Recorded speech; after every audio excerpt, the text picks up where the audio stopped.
ఇది నార్మల్. నా కూతురు కేసులో అబద్ధపు సాక్ష్యం చెప్పి వాడికి శిక్ష పడకుండా చేసావు కదే. నా కూతురు చావుకి కారణమైన వాడికి ఉరిశిక్ష వేయాలని చూస్తే డబ్బు తీసుకొని మోసం చేస్తావు కదే. నువ్వు ఒక ఆడదానివా? హలో హలో, మర్యాదగా మాట్లాడండి. కూతుర్ని పెంచడం చేతి కాలేదు గాని అనవసరంగా మా బాస్ ని ఇరికించాలని చూసారా మీరు? ఈ అమ్మాయి క్యారెక్టర్ ఎలాంటిదో మరి.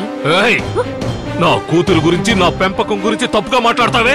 నిన్ను చంపి నా కూతురు ఆత్మకి శాంతి చేకూరుస్తానే.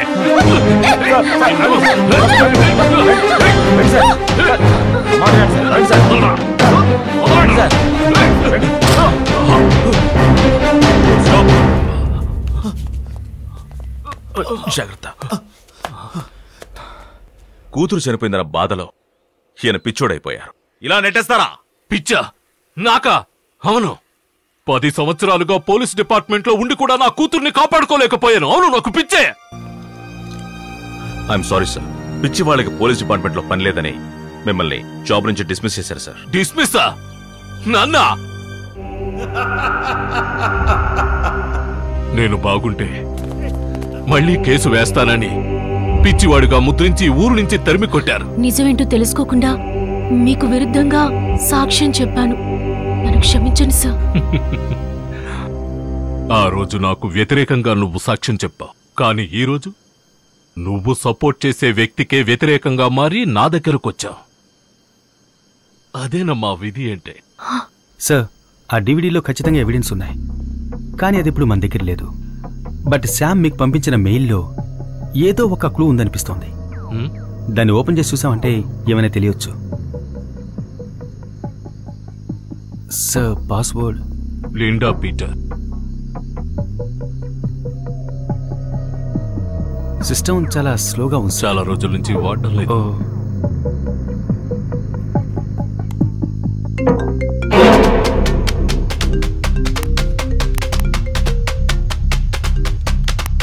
హలో అక్క, ఏంటి ఏమైంది? ఎందుకు ఏడుస్తున్నావు? చెప్పక్క. అడుగుతున్నాను కదా, చెప్పు. సరే సరే, నేను చూస్తాను అక్క, చూస్తాను. సార్, కొంచెం టీవీ ఆన్ చేయండి సార్, న్యూస్ చూడాలి. జెనిఫర్ హత్య ఒక ప్లాన్ మర్డర్ అని సైబర్ క్రైమ్ అధికారి సాయి ప్రసాద్ తెలియజేశారు.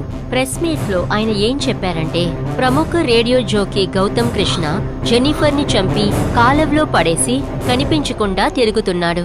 అతన్ని పట్టుకునేందుకు పిచ్చోడని పట్టం కట్టాడు. నీకు ఈ ఫోటోలో ముద్ర వేశాడు. పక్కనున్న అన్నిటికీ వాడే కారణం. ఇన్ఫార్మ్ చేయొచ్చు. అతను ప్రేమని ఒప్పుకోపోవడం వల్ల ఈ దారుణం ఎన్ని రోజులు ఎందుకు జరిగిందని తరుగుతున్నారో తెలియక పరిగెత్తాను. జెనిఫర్ మరో ఒకరిని ఇప్పుడు తెలిసింది వల్ల ఈ హత్య జరిగింది. ఇప్పుడు వాణ్ణి పరుగులు పెట్టిస్తాను. దారుణంగా చంపి. తెలుగుకి నా మొదటి వందనం. Good morning Vizag. నేనే మీ ఆర్జే గౌతమ్ కృష్ణని మాట్లాడుతున్నాను. ఇలా మాట్లాడి రాష్ట్రాన్నే ఉత్సాహపరిచే నన్నే పరిగెత్తించావు కదరా.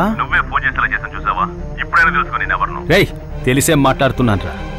నాకే తెలియకుండా నా ఇంట్లో కెమెరాని ఫిక్స్ చేసిన ఒక నీచ్ కమిన్ కుత్తేతో మాట్లాడుతున్నాను. తెలిసే మాట్లాడుతున్నాను. ఇంకాసేపట్లో రాష్ట్రమే అల్లాడిపోయే ఒక న్యూస్ని బయట పెట్టబోతున్నాను రా.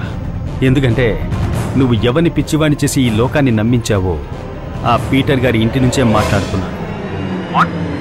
నా ఇంట్లో ఉన్నానని ఎందుకు చెప్పావు? కాసేపట్లో వాడు వచ్చేస్తాడు.